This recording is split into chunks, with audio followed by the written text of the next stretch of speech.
पावसाळा सुरू झाला आहे आणि या दिवसांमध्ये काय तुमचा चेहराही खूप ऑइली होतोय का?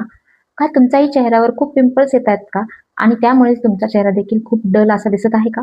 तर आजचा हा व्हिडिओ फक्त तुमच्यासाठीच आहे. सगळ्यात पहिले पावसाळ्यामध्ये आपली स्किन का खराब होते? म्हणजेच आपल्या स्किनवर ऑइलीनेस, पिंपल्स असे बरेचसे प्रॉब्लेम्स येतात.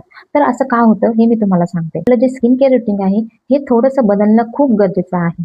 तर त्यामध्ये पहिली गोष्ट आहे ती म्हणजे क्लिन्झिंग. दुसरी स्टेप आहे ती म्हणजे मॉइश्चरायझिंग. तिसरी स्टेप आहे ते म्हणजे सनस्क्रीन. चौथी स्टेप आहे ती म्हणजे नाईट स्किन केअर रुटीन. पाचवी स्टेप आहे ती म्हणजे वीकली आणि मंथली स्किन केअर. तर अशा प्रकारे आजच्या व्हिडिओमध्ये आपण शिकलो की पावसाळ्यामध्ये कशा प्रकारचे स्किन केअर रुटीन केलं पाहिजे आणि त्याबरोबरच कोणत्या 5 चुका तुम्ही टाळल्या पाहिजे हे देखील मी तुम्हाला सांगितलेले आहे.